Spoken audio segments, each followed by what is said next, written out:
ಈಗ ತಮಗೆ ಗೊತ್ತಿದ್ದಾಗೆ ರಾಜ್ಯದಲ್ಲಿ ಕಳೆದ ಹಲವಾರು ದಿನಗಳಿಂದ ಡೆಲ್ಲಿನಲ್ಲಿ ಇಡ್ಲಿ ಆಯಿತು, ಬ್ರೇಕ್ಫಾಸ್ಟು, ಮಧ್ಯಾಹ್ನ ನಾಟಿ ಕೋಳಿ ಸಾರು ಆಯಿತು, ಬಹುಶಃ ಡಿನ್ನರ್ಗೆ ಬೆಳ್ಳುಳ್ಳಿ ಕಬಾಬ್ ಬರ್ಬೋದು ಅಂತ ಅಂದ್ಕೊಳ್ತೀನಿ. ಅಂತಿಮವಾಗಿ ಉಪಹಾರ ಇಲಾಖೆ ಮಾತ್ರ ರಾಜ್ಯದಲ್ಲಿ ಸಕ್ರಿಯವಾಗಿ ಕೆಲಸ ಮಾಡ್ತಾ ಇದೆ ಅಂತಕ್ಕಂಥದ್ದು ರಾಜ್ಯದ ಜನತೆಯ ಭಾವನೆ. ಈಗ ಆರೋಗ್ಯ ಇಲಾಖೆಯಲ್ಲಿ ಏನೇನು ಸಮಸ್ಯೆಗಳಾಯಿತು, ಎಷ್ಟು ಜನ ಗರ್ಭಿಣಿ ಬಾಣಂತಿಯರು, ತಾಯಂದರು, ಮಕ್ಕಳು, ಸಣ್ಣ ಸಣ್ಣ ಶಿಶುಗಳು ಎಷ್ಟು ಜನ ಬಲಿಪಶು ಆದರು ಅಂತಕ್ಕಂಥದ್ದು ನೋಡಿದ್ದೀರಿ. ಒಂದು ಕಡೆ ಹೆಲ್ತ್ ಡಿಪಾರ್ಟ್ಮೆಂಟು ಸಂಪೂರ್ಣವಾಗಿ ನೆಲ ಕೂಸ್ತಿದೆ, ಮತ್ತೊಂದು ಕಡೆ ಸರ್ಕಾರಿ ಶಾಲೆಗಳು 6,000 to 7,000 ಸರ್ಕಾರಿ ಶಾಲೆಗಳು ಮುಚ್ಚೋಗಿದೆ.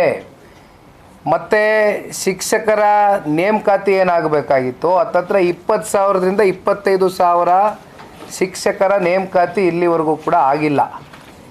ಇವತ್ತು ಒಂದು ರಾಜ್ಯದ ಅಭಿವೃದ್ಧಿಯ ದೃಷ್ಟಿಯಿಂದ ಪೂರಕವಾಗಿ ನಮಗೆ ಬೇಕಾಗಿರ್ತಕ್ಕಂಥದ್ದೇನು, ಈ ನಾಡಿನ ಜನತೆಗೆ ಒಂದು ಆರೋಗ್ಯ, ಇನ್ನೊಂದು ಶಿಕ್ಷಣ. ಇವು ಎರಡರಲ್ಲೇ ಇವತ್ತು ರಾಜ್ಯ ಸರ್ಕಾರ ಈ ಮಟ್ಟದ ವೈಫಲ್ಯತೆಗೆ ಕಾರಣ ಆಗಿದೆ ಅಂತಕ್ಕಂಥದ್ದಾದರೆ ಬಹುಶಃ ಇದು ನಾವು ನೀವೆಲ್ಲರೂ ಪ್ರಶ್ನೆ ಮಾಡಬೇಕಾಗಿರ್ತಕ್ಕಂಥ ವಿಚಾರವೇ. ಕಾರಣ 2.5 ವರ್ಷ ಆಗಿದೆ ಇವತ್ತು ಆಡಳಿತಕ್ಕೆ ಬಂದು ಕಾಂಗ್ರೆಸ್ನ ಪಕ್ಷ ಈ ರಾಜ್ಯದಲ್ಲಿ. ಅದು ಹೋಗಲಿ, ಏನು ಪಾಪ ಅವ್ರಿಗೆ ಮತ್ತೊಂದು ಪಕ್ಷದ ಜೊತೆ ಸೇರಿ ಅಲಯನ್ಸ್ ಪಾರ್ಟಿಯಾಗಿ ಕೆಲಸ ಮಾಡ್ತಾ ಇದ್ದಾರೆ? ಇಲ್ಲ. 136 ಜನ ಶಾಸಕರು ಅಂದರೆ ಸಿಂಗಲ್ ಲಾರ್ಜೆಸ್ಟ್ ಮ್ಯಾಂಡೇಟ್ ತಗೊಂಡಿರ್ತಕ್ಕಂಥದ್ದು ಕಾಂಗ್ರೆಸ್ ಇವತ್ತು ಈ ರಾಜ್ಯದಲ್ಲಿ. ಒಂದು ಕಡೆ ಮಾತೆತ್ತಿದ್ರೆ ಪ್ರಣಾಳಿಕೆಯಲ್ಲಿ ಅವರೇ ಹೇಳ್ಕೊಂಡಿರ್ತಕ್ಕಂಥದ್ದು ಗ್ಯಾರಂಟಿಗಳು ಕೊಡ್ತೇವೆ ಅಂದರು. ಆ ಗ್ಯಾರಂಟಿಗಳು ಪ್ರತಿ ತಿಂಗಳು ಸಮರ್ಪಕವಾಗಿ ಕೊಡ್ತೇವೆ ಅಂತಕ್ಕಂಥ ಮಾತನ್ನ ಕೊಟ್ಟಿದ್ದು ಇದೇ ಕಾಂಗ್ರೆಸ್ನ ಪಕ್ಷ. ರಾಜ್ಯದ ಜನತೆ ನೀವು ಗ್ಯಾರಂಟಿ ಕೊಡಿ ಅಂತ ಕೇಳಿರಲಿಲ್ಲ. ಆದರೆ ಅದು ನೀವೇನು ಮಾಡ್ತೀರಿ, ಹಲವಾರು ಸಂದರ್ಭದಲ್ಲಿ ನೋಡಿದ್ದೀವಿ, ಚರ್ಚೆ ಮಾಡಿದ್ದೀವಿ. ಯಾವುದಾದ್ರೂ ಚುನಾವಣೆಗಳು ಹತ್ರ ಬಂದಂಥ ಸಂದರ್ಭದಲ್ಲಿ 2,000 ರೂಪಾಯಿನ ಹಿಡಿದಿಡ್ತೀರಿ, 4 ತಿಂಗಳದ್ದು ಹಾಕ್ತೀರಿ. ನೀವು ಪಾಪ ನಿಮ್ಮ ಕ್ಯಾಂಡಿಡೇಟ್ಗೆ ಖರ್ಚು ವೆಚ್ಚ ಕಮ್ಮಿ ಮಾಡಬೇಕಲ್ಲ, ಸರ್ಕಾರದ ಖಜಾನೆಯ ದುಡ್ಡನ್ನು ಸ್ವೇಚ್ಛಾಚಾರವಾಗಿ ಕೃಷ್ಣಣ್ಣ ಅವರು ಹೇಳ್ದಂಗೆ ಟ್ಯಾಕ್ಸ್ ಪೇಯರ್ಸ್ ಮನಿ ಖರ್ಚು ಮಾಡ್ಕೊಂಡು ಹೊರಡ್ತೀರಿ.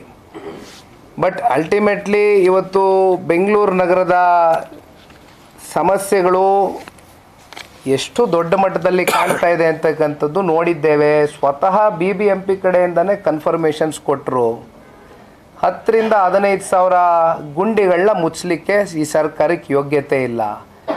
ಅದಾದ್ರೆ ಇಲ್ಲಿವರೆಗೂ ಈ ಗುಂಡಿ ಅವಾಯ್ಡ್ ಮಾಡ್ತಕ್ಕಂಥದ್ದಕ್ಕೆ ಹೋಗಿ ಅದರಲ್ಲೂ ಪಾಪ 2 ವೀಲರ್ಸು ಎಷ್ಟು ಜನ ಪ್ರಾಣ ಕಳ್ಕೊಂಡಿದ್ದಾರೆ? 500-600 ಜನ ಪ್ರಾಣ ಕಳ್ಕೊಂಡಿದ್ದಾರೆ.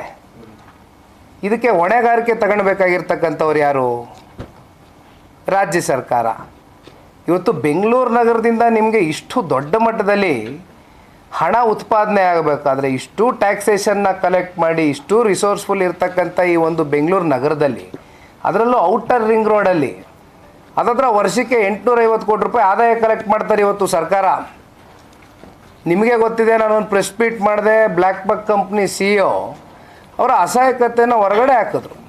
ಅವ್ರು ಹೇಳಿದ್ರು, ನಮ್ಮ ಕಂಪ್ನಿ ಎಂಪ್ಲಾಯೀಸು ರೆಗ್ಯುಲರಾಗಿ ಕಮ್ಯೂಟ್ ಮಾಡ್ತಾರೆ, ಸಮಸ್ಯೆಗಳಿದೆ. ಇವತ್ತು ಬೆಂಗಳೂರು ನಗರದಲ್ಲಿ ಫುಟ್ಪಾತ್ ಯಾವುದು, ರಸ್ತೆ ಯಾವುದು ಅಂತಕ್ಕಂಥ ಸಪ್ರೇಷನ್ ಅರ್ಥ ಆಗ್ತಾ ಇಲ್ಲ ನಮಗೆ. ಈ ರೀತಿ ನಡೀತಾ ಇದೆ. ಮಾತಾಡೋದಕ್ಕೆ ಭಾಳ ವಿಚಾರಗಳಿದೆ. ಪ್ಲಸ್ಸು ಮೊನ್ನೆ ದಿನ ನಾನು ಈ ನಿಮ್ಮ ಕಸ ಹೊಡೆಯೋ ಮಿಷಿನ್ರಿ ಬಗ್ಗೆನೂ ಕೂಡ ಮಾತಾಡಿದ್ದೆ. ಇದರಲ್ಲಿ ಆಸಕ್ತಿ ಇದೆ, ಟನಲ್ ರೋಡ್ ಮಾಡ್ತಕ್ಕಂಥದ್ದಕ್ಕೆ ಆಸಕ್ತಿ ಇದ್ದಾರೆ. ಮುಂದೆ ಚರ್ಚೆ ಮಾಡೋಣ. ಇಲ್ಲ ಶಿವಕುಮಾರ್ ಅವರಿಗೆ 2018 ಕೂಡ ಕುಮಾರಸ್ವಾಮಿ ಕೈ ಎತ್ತಿ ಬ್ರದರ್ಸ್ ಜೋಡೆತ್ತು ಅಂದಿದ್ರಿ, ಮತ್ತೆ ಸಿದ್ದರಾಮಯ್ಯ ಜೋಡೆತ್ತು ಬ್ರದರ್ ಅಂತಿದ್ದಾರೆ. ನೋಡಿ ಅಣ್ಣ, ಯಾರು ಯಾವಾಗ ಬ್ರದರ್ ಆಗ್ತಾರೋ, ಯಾರು ಯಾವಾಗ ಬ್ರದರಿಂದ ಕ್ಯಾನ್ಸಲೇಷನ್ ಆಗ್ತಾರೋ ನಮಗೆ ಗೊತ್ತಿಲ್ಲ. ಅವ್ರ ಪಕ್ಷದ ವಿಚಾರಕ್ಕೆ ಸಂಬಂಧಪಟ್ಟಂತೆ ನಾವು ಚರ್ಚೆ ಮಾಡ್ತಕ್ಕಂಥದ್ದು ಬಹುಶಃ ನೀವು ನಮಗೆ ಕೇಳಬಾರ್ದು. ಯಾಕೆಂದರೆ ಒಳಗಡೆ ಶಾಸಕರು ಯಾರಿಗೆ ಸಿಗ್ನೇಚರ್ ಹಾಕೊಂಡು ಕೂತಿದ್ದಾರೆ, ಯಾರನ್ನ ಮುಖ್ಯಮಂತ್ರಿ ಮಾಡೋದಕ್ಕೆ, ಯಾರಿಗೆ ಹಾಕಬೇಕು ಯಾರಿಗೆ ಹಾಕಬಾರ್ದು ಅಂತ ABC ಟೀಮ್ ಏನು ರಚನೆ ಆಗಿದೆ. ಬಹುಶಃ ಅಲ್ಲಿ AICC ಅಧ್ಯಕ್ಷರು ಅಥವಾ ಹೈಕಮಾಂಡ್ ಅಂತಕ್ಕಂಥದ್ದು ಕಾಂಗ್ರೆಸ್ನಲ್ಲಿ ಏನಾದ್ರು ಉಳಿದಿದ್ರೆ ಬಹುಶಃ ಅವರು ಇದಕ್ಕೆ ಉತ್ತರ ಕೊಡಬೇಕು. ಕಾಂಗ್ರೆಸ್ನಲ್ಲಿ ಸಿಗ್ನೇಚರ್ ಕ್ಯಾಂಪೇನ್ ನಡೀತಿದೆ ಅಂತೀರಾ ಸರ್? ಮಾಹಿತಿ ಇದೆಯಾ ನಿಮಗೆ? ಇಲ್ಲ, ನಮಗೆ ದಿವ್ಸಕ್ಕೆ ಒಂದೊಂದು ಮಾಹಿತಿ ಬರುತ್ತೆ. ಮಾಧ್ಯಮದ ಸ್ನೇಹಿತರಿಗೆ ನಿಮಗೆ ಗಳಿಗೆಗೆ ಗಂಟೆಗೆ ಒಂದೊಂದು ಮಾಹಿತಿ ಬರುತ್ತೆ, ನಮ್ಗೆ ದಿವ್ಸಕ್ಕೆ ಬರುತ್ತೆ. ನಡೀತಾ ಇದೆ ಸಿಗ್ನೇಚರ್ ಕ್ಯಾಂಪೇನ್. ಏನೋ ಗೊತ್ತಿಲ್ಲಪ್ಪ, ನಮಗೇನೋ ಕಿವಿ ಭಾಳ ದಿನದಿಂದ ಕೇಳ್ಪಡ್ತಾ ಇದ್ದೀವಿ. ತಾವು ಹೇಳಬೇಕಲ್ಲ, ಮಾಧ್ಯಮ ಸ್ನೇಹಿತರು ನೀವು ಹೆಂಗೆ ಹೇಳಿದ್ರೆ ಅದನ್ನು ಸ್ವೀಕಾರ ಮಾಡ್ತೀವಿ. ನಿಖಿಲ್ ಅವರು ಈಗ ಬ್ರೇಕ್ಫಾಸ್ಟ್ ಮೀಟಿಂಗ್ ಅವೆಲ್ಲ ಒಂಥರ ಮೆಲೋಡ್ರಾಮಾ ಅಂತ ಅನ್ಸಲ್ಲ? ಇಲ್ಲ, ನೀವೇ ಹೇಳಿ ಸರ್. ಈಗ ಬ್ರೇಕ್ಫಾಸ್ಟು, ಲಂಚು, ಡಿನ್ನರು ಮಾಡ್ತಾ ಹೋದರೆ ಇಲ್ಲಿ ಜನಕ್ಕೆ ನೀವೇನು ಸಂದೇಶ ಕೊಡ್ಲಿಕ್ಕೆ ಹೊರಟಿದ್ದೀರಿ? ನೀವು ನಮ್ಮ ಮಧ್ಯೆ ಏನು ಸಮಸ್ಯೆ ಇಲ್ಲ, ನಾವೆಲ್ಲ ಚೆನ್ನಾಗಿದ್ದೀವಿ ಅಂತಕ್ಕಂಥದ್ದಾದರೆ ಅದು ಥ್ರೂ ಯುವರ್ ಅಡ್ಮಿನಿಸ್ಟ್ರೇಷನ್ನ ನೀವು ಪ್ರೂವ್ ಮಾಡ್ಕೊಳ್ಳಿ. ಅದನ್ನೇನು ನೀವು ಹೊರಗಡೆ ಬ್ರೇಕ್ಫಾಸ್ಟು, ಲಂಚು, ಡಿನ್ನರ್ ಕರೆದು ಅದನ್ನೇನು ನೀವು ಸಂಜಯಿಸಿ ಕೊಡ್ತಕ್ಕಂಥ ಅಗತ್ಯತೆಯೇ ಇಲ್ಲ. It is very obvious that not everything is right among you ಅಂತ ಅಷ್ಟೇ. Thank you.